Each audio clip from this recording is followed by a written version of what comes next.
5টা আইটেমের উপরে আপনি ফিতরা দিতে পারবেন। কয় আইটেম? 5টা। যদিও বা 5টা, আমরা খুঁজে নেই একটা। আমরা খুঁজে নেই কি? একটা। আমি 5টার কথা বলি। 1 নম্বর, গম এবং আটা, মানে গম ও আটা আধা সা, যেটা 1 কেজি 650 গ্রাম।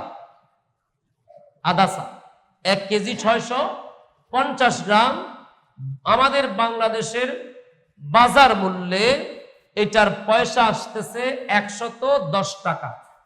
110 টাকা। 2 নম্বর, জব 1 সা 3 কেজি 300 গ্রাম। বাংলাদেশের বাজার মূল্যে এটার টাকা আসতেছে 595। 3 নম্বর, কিসমিস 1 সা 3 কেজি 300 গ্রাম। 2026-এর এই বাজার মূল্যে, বাজারের হিসাবে ওই কিসমিস দিয়ে যদি কেউ ফিতরা দিতে চান, আপনাকে একটা ফিতরা দিতে হবে 2640 টাকা।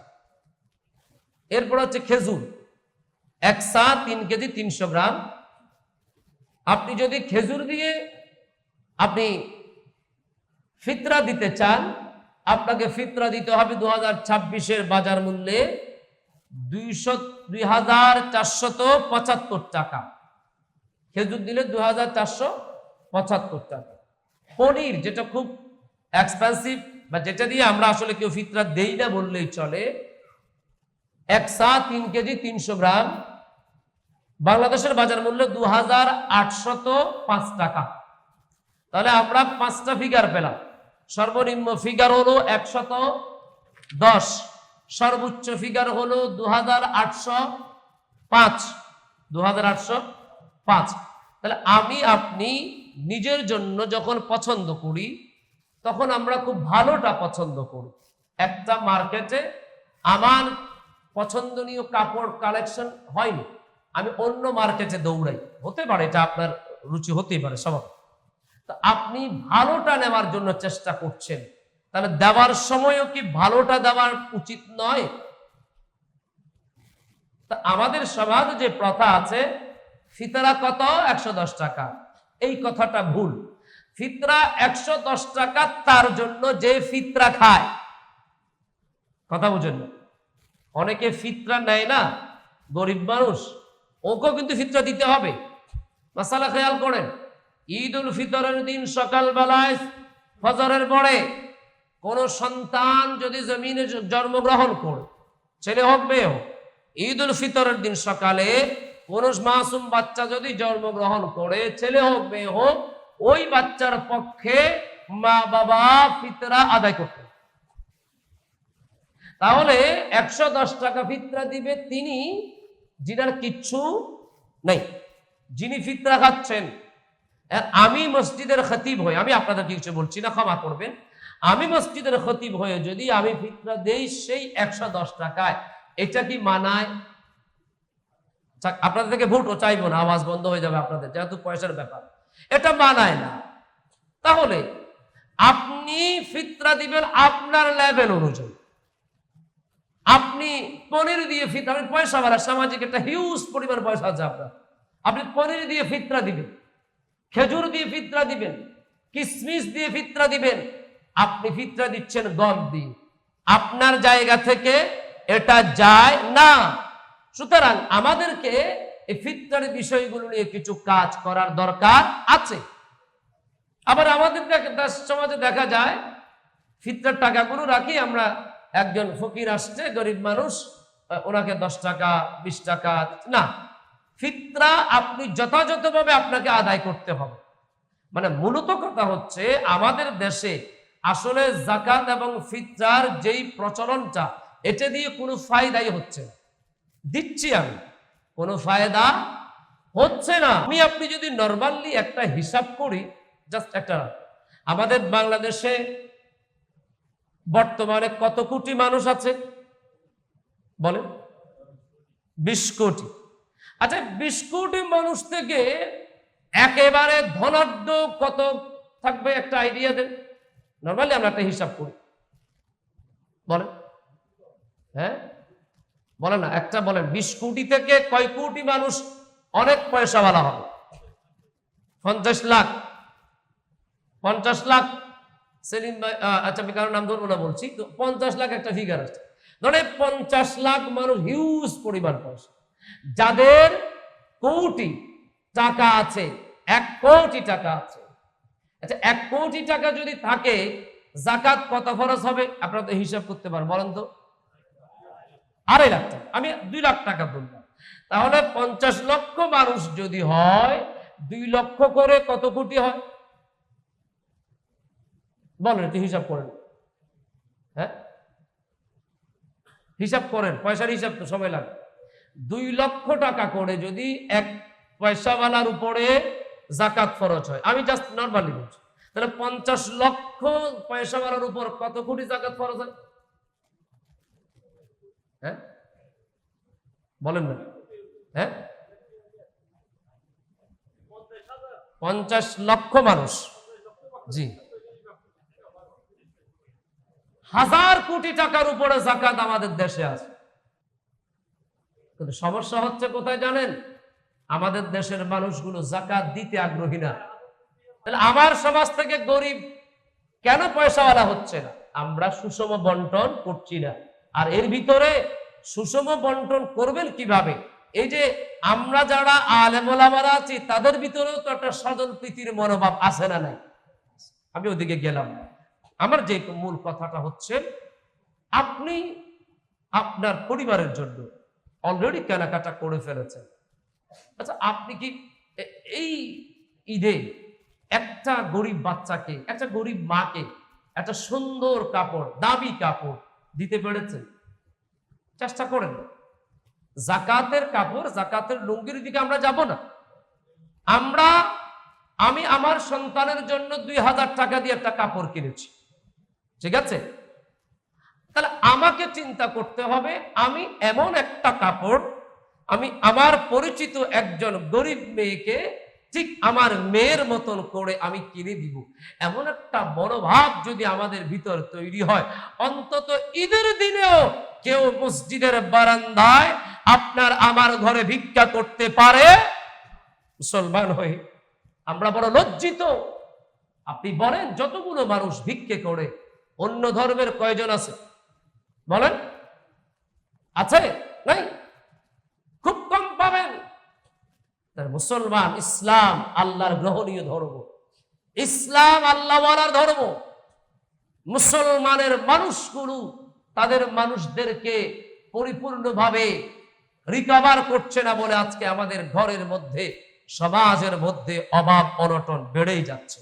আমি বেশি বলবো না, শুধু আপনার জায়গা থেকে এতটুকুন বলবো যে এই বছর আমি আমার একজন পরিচিত মানুষকে ঠিক আমার বিবির জন্য যত টাকা দিয়ে কাপড় কিনেছি, আমার মেয়ের জন্য যত টাকা দিয়ে কাপড় কিনেছি, সেম কাপড় আমি আল্লাহর আরেকজন গরিব বান্দাকে আমি কিনে দেব। কিয়ামতের ময়দানে আমার আল্লাহ খুশি হবে, বান্দা ওটা তোর কেউ না, তুই তোর বিবির জন্য যে কাপড়টা কিনলি, ওই কাপড়টা আমার বান্দার মুখে হাসি ফুটানোর জন্য কিনলি।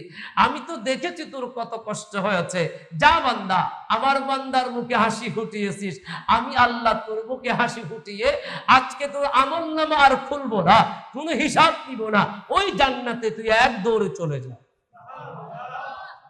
আল্লাহ দিতে পারে না? কোনো অজুহাত লাগবে? কোনো যুক্তি তর্ক লাগবে? লাগবে না। সেজন্য বাবারে, আমি আপনাদেরকে বারবার বলি, মানুষের মুখে হাসি ফোটান, মানুষকে ভালোবাসেন। মানুষ ভোজনে সোনার মানুষ হবি, যে কোনো একজন কথা বলেছেন, আমি আপনাদেরকে বলছি না, মানুষকে ভালোবাসেন, মানুষকে মুহাব্বত করেন। আপনি তাহাজ্জুদ পড়েন, মানুষকে কষ্ট দেন, কিচ্ছু হবে? সর্বোচ্চ কপালে দাগ হবে বন্ধু, আর কিচ্ছু হবে?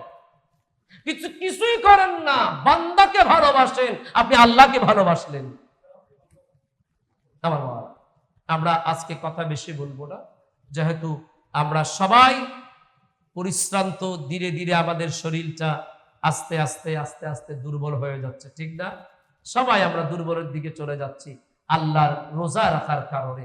আমার বাবারা, বলছিলাম এই সদকাতুল ফিতর আদায় করেই আমরা ঈদগাহে আসবো ইনশাআল্লাহ।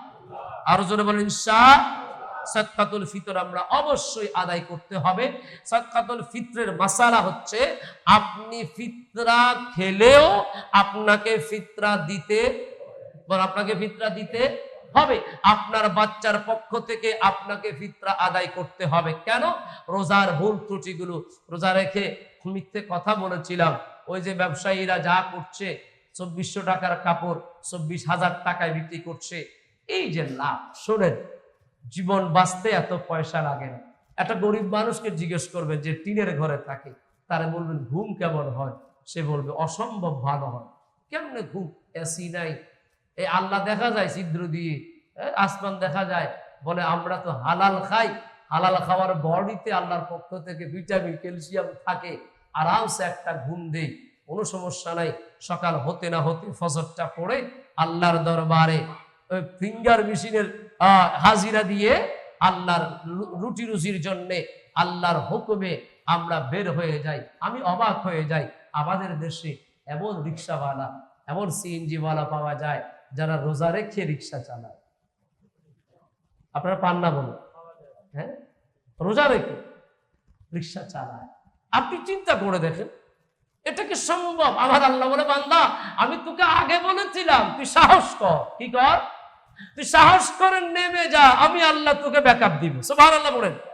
আমি আল্লাহ তোকে ব্যাকআপ দিব, আমি আছি তো, আমি আছি। তুই নিজেকে দুর্বল ভাবলে হবে না, তোকে সবল ভাবতে হবে। তুই নিজে তুই আমার বান্দা। কার বান্দা?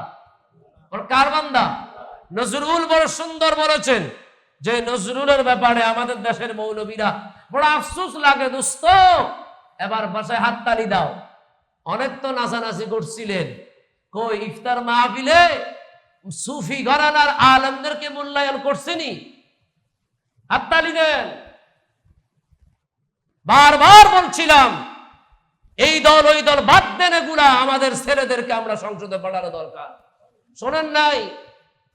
দুনিয়ার দরকার। সুন্নি একজন আলেমকে গুরুত্ব দেয় নাই, দিছে কারে? যে আমার নজরুলকে মুশরিক বলেছে।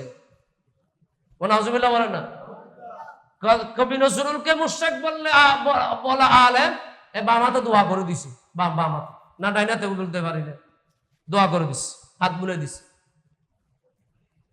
এগুলো আমাদের জন্য লজ্জা। ভাবেন কি করেছেন বা কি করবেন, কিচ্ছু হবে না।